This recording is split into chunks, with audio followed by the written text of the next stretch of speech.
Hopkinsville, Kentucky. Science teacher Jane Irwin isn't often left without words, but the total solar eclipse left her in a quiet, reflective mood. Awesome. God's amazing, was the best she could muster after the sun reappeared from behind the moon after totality August 21st. I've got to synthesize this myself, she said minutes after the sun reappeared as the moon moved away from obscuring Earth's closest, stellar neighbor. How can people deny the existence of God after seeing this? I'm not a terribly emotional person, but I got choked up seeing it. Irwin was among about 50 people gathered at St. Peter and Paul Parish in Hopkinsville, the town near the point of maximum eclipse. She planned to have her students write about the eclipse when classes resumed August 23.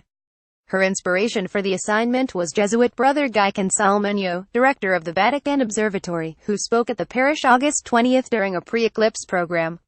Related as eclipse nears, recalling that even popes can get spooked, Brother Guy said if you didn't write about it, it didn't happen. Hopefully, in 10 years when they pull that out they'll remember and be inspired by what they saw, Irwin said. Joining her was one of her students, Tim Sunderhouse, 8, a third grader at the parish school. Tim was accompanied by brothers Luke, 12, in 7th grade, and Peter, 10, in 5th grade, and Father Todd. Luke called the eclipse an amazing sight. He found the sun's corona, the intensely hot outer atmosphere visible from Earth only during a total eclipse, most interesting to observe. I was thinking it finally happened because people have been talking about it for such a long time, he told Catholic News Service. Cheers and whistles erupted in the parish parking lot where viewers had gathered as darkness approached and the corona appeared around a black hole. 3 bright red prominences appeared along the right edge of the sun during totality. People called out the planets as they appeared. First there was bright Venus to the west of the sun and then Mercury very close to eastern limb of the star. Crickets began chirping, thinking night was approaching. The air cooled several degrees as the moon's shadow deepened.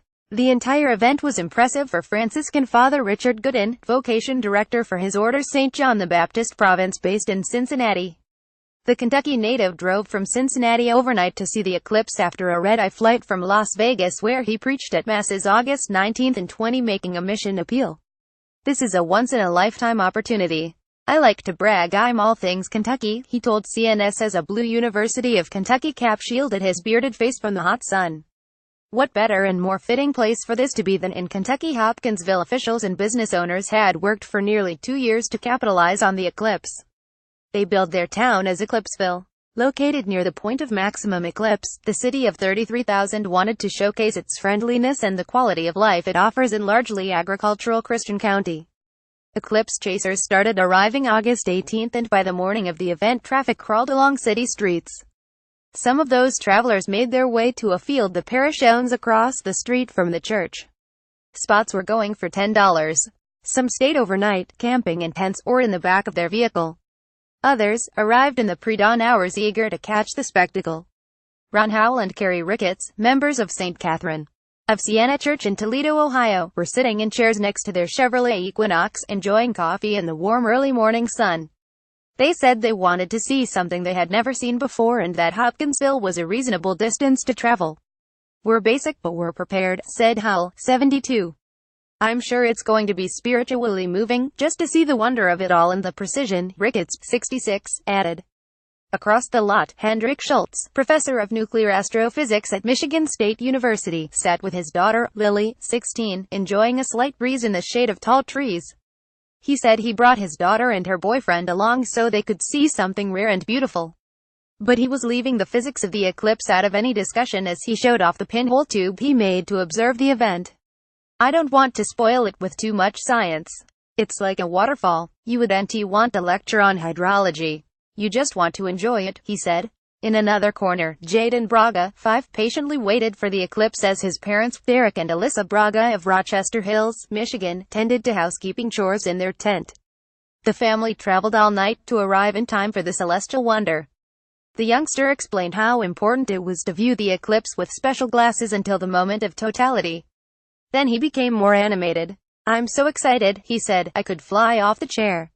In his presentation the evening before, Consalmagno urged people to let the eclipse be an example of God's design for the universe and to appreciate the beauty of ongoing creation.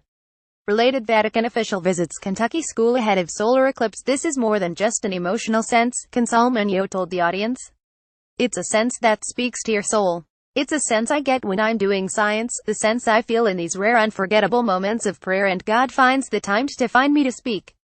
The presentation before a full house in the church was one of several special events leading to the eclipse.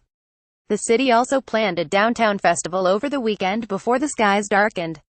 Vendors hawked t-shirts, Christmas tree ornaments, plaques, jewelry, posters, and anything else they could creatively tie to the event. Sts. Peter and Paul parishioner Maureen Leamy took time August 19 to visit the vendors during the downtown festival. An assistant county attorney for Christian County, Leamy was looking forward to seeing the eclipse, even though it meant that Tuesday will be a busy day for hearing criminal cases from the long weekend the court was closed. "This is time for Hopkinsville to shine," she said. "We never had an event like this." Andrew V. Gold, owner of Accessories Plus in Hopkinsville, made several dozen t-shirts with a snappy message, "Keep calm. It's only the eclipse." He said he sold a few shirts, but more importantly the eclipse and the celebration surrounding it was a way to meet people, some of whom traveled hundreds of miles to southwest Kentucky, and impart a few words of wisdom. "If they can travel that distance, why can't we walk out our back door and be hospitable?" he said. "We can be hospitable and understand each other."